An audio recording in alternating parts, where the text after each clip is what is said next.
Hey everyone, welcome back to the channel Jigar 24।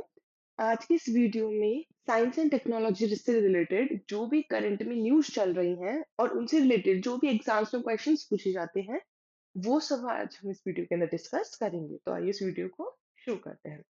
सबसे पहला question है, recently which country has witness the rise of case of zombie deer disease. ये जो zombie deer disease अभी news में बहुत ही ज्यादा चल रही थी, ये किस कंट्री के अंदर सबसे ज्यादा देखने को मिली है? यूएसए, यूके, इंडिया या चाइना?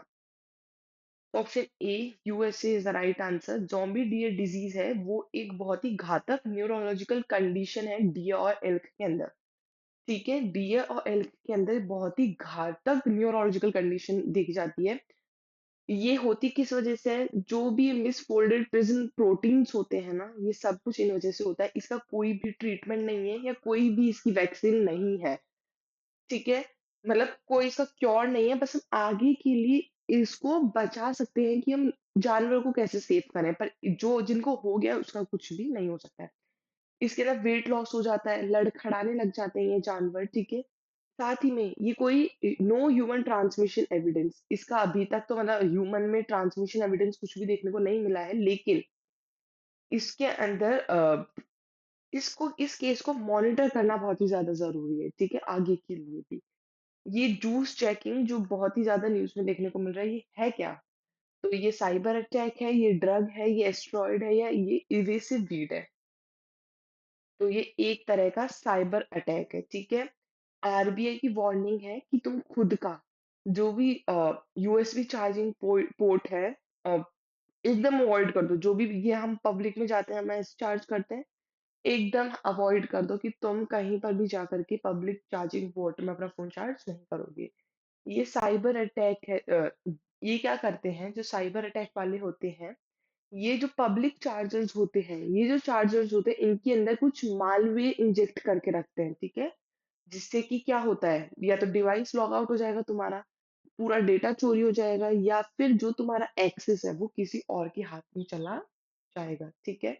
कहाँ ये सबसे ज्यादा देखने को मिल रही है चीजें? एयरपोर्ट हो गया, होटल हो गया या शॉपिंग सेंटर हो गया, इधर ही जाके लोग सबसे ज्यादा फोन चार्ज करते हैं, इसलिए। तो इसका सबसे सेफ तरीका क्या है? खुद का पर्सनल चार्जर यूज करो और खुद का पर्सनल पावर बैंक यूज करना चालू करो, ठीक है? अगर तुम बाहर जा रहे हो तो पावर बैंक लेके जाओ।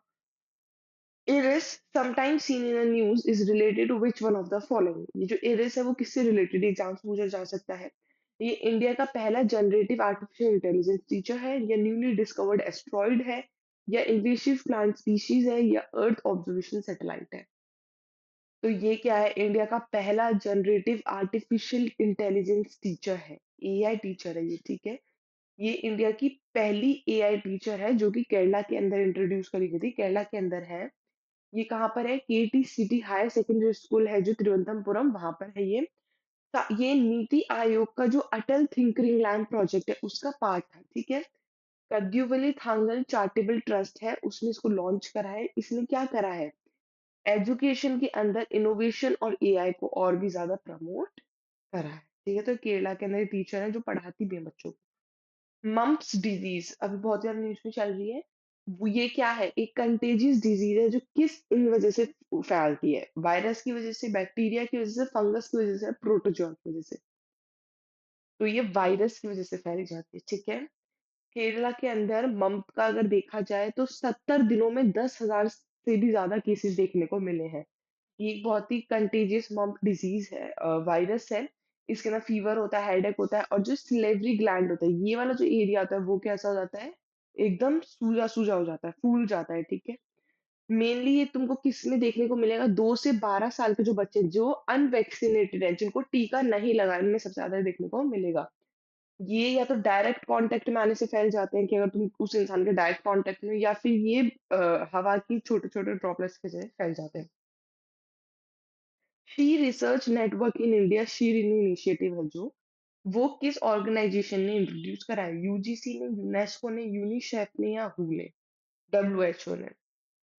तो option A UGC is the right answer. शीरिनी यूजीसी का एक साइंस के अंदर वुमेन का यूजीसी इनिशिएटिव है, ठीक है? एक बहुत ही ज्यादा इनिशिएटिव है यूजीसी के अंदर।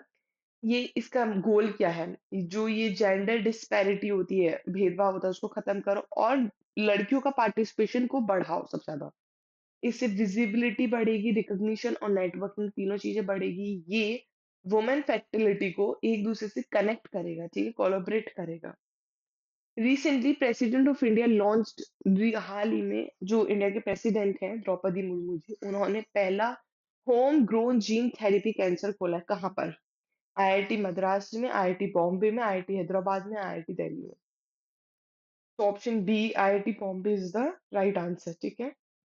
प्रेसिडेंट द्रौपदी मुर्मू जी ने इंडिया का पहला जीन थेरेपी खोला है कैंसर वाले लोगों के लिए, ठीक है। ये क्या है? ये सार्टी सेल थेरेपी है। ये एकदम अफोर्डेबल है, ज़्यादा महँगी नहीं है और घरेलू है एकदम, ठीक है। ये आईआईटी बॉम्बे, टाटा मेमोरियल और इम्यूनो एक्ट इन्होंने डेवलप करी है। इसका मेन मकसद क्या था? मेक इन इंडिया और आत्मनिर्भर भारत को बूस्ट करना है ज़्यादा से ज़्यादा, ठीक है।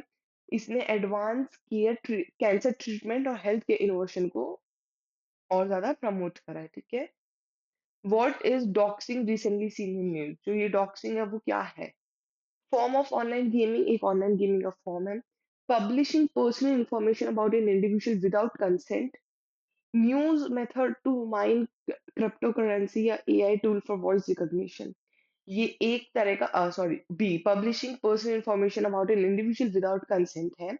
मतलब कि पर्सनल इंफॉर्मेशन को ऑनलाइन छोड़ देना बिना किसी इंडिविजुअल की कंसेंट के, ठीक है। ये एक पर्सनल इंफॉर्मेशन को अनऑथराइज्ड बिना किसी से पूछे, मतलब जिसकी तुम इंफॉर्मेशन को लीक कर रहे हो बिना उससे पूछे इसको ऑनलाइन रिलीज करना, ये डॉक्सिंग कहलाता है, ठीक है। इसके अंदर हरासमेंट होती है, अम, धमकियाँ दी जाती है, इसके अंदर नुकसान पहुँचाया जाता है। ये डेटा भी स्टील कर लेते हैं, ठीक है? डेटा भी चोरी कर लेते हैं, ये सब चीज़ इसके अंदर दिखाई जाती है। फिज़िकल हार्म इसके अंदर होता है, जॉब छूटने का बहुत ज़्यादा चांस रहता है और प्राइवेसी छूट हट जाती है, ठीक है? प्राइवेसी जा रही है किसी और के पास। तो इसलिए तुम्हारा प्राइवेसी सेफगार्ड जो है वो ऑनलाइन बहुत ज़्यादा स्ट्रॉन्ग होना चाहिए। सी डोम एयर डिफेंस सिस्टम वो किस कंट्री ने डेवलप करा है? इज़राइल ने, रशिया ने, चाइना ने या इंडिया ने? तो option A Israel is the right answer, ठीक है। सी डोम क्या है?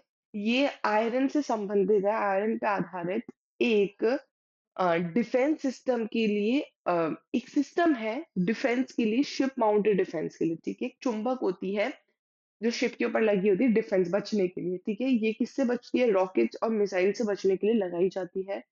रडार का पता चल जाता है, ठीक है, और बहुत ही इफेक्टिव है ये, ठीक है। देखा जाए तो ये नवंबर 2022 से सार्स सी क्लास कॉर्वेट इसके ऊपर है। ये मैरीटाइम डिफेंस टेक्नोलॉजी को और भी ज़्यादा एडवांस करता है। P3 मिनी ये एक एआई मॉडल है जो किस कंपनी ने लॉन्च करा है? मेटा ने, माइक्रोसॉफ्ट ने, गूगल ने, अमेज़न ने। Option B Microsoft is the right answer. P3 mini Microsoft का एक नया लाइट वेट एआई मॉडल है। ये लैंग्वेज हो गया, रीजनिंग हो गया, कोडिंग हो गया, मैथ्स हो गया, इनमें जो सिमिलर मॉडल्स हैं, इन सारी चीज़ों के अंदर सिमिलर मॉडल उनसे भी ज़्यादा अच्छे से काम करता है। ये पहला है जिसके अंदर 128 के टोकन विंडो तुमको देखने को मिलेगी। 3.8 बी पैरामीटर्स का साइज़ है। साथ ही में इसके अंदर क्या-क्या चीज़ें, हगिंग फेस का ऑप्शन है, ओलोमा 4K एंड 128 के टोकन वेरिएंट्स है। ठीक है, ये सब देखने को मिलेगा। Recently, which IIT has launched India's first medical device calibration facility on wheels?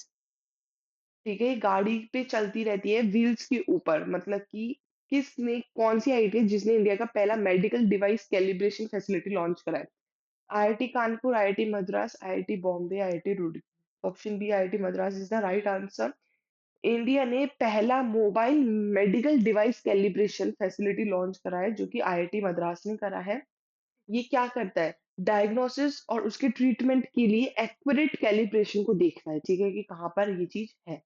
ये अन्नवरकम आईआईटीएम का पार्ट है और ये यूएन एसडीजी 3 जो कि एक यूनिवर्सल हेल्थ केयर है उसको भी सपोर्ट करता है।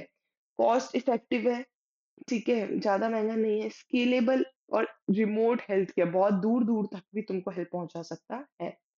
That's all. ये आज न्यूज़ है जो आजकल साइंस और टेक्नोलॉजी से रिलेटेड बहुत ही ज़्यादा चल रही है और एग्ज़ाम्स में भी पूछी जाती है। अगर वीडियो अच्छी लगी है तो वीडियो को लाइक, शेयर और चैनल को सब्सक्राइब करना ना भूलिएगा। Thank you all.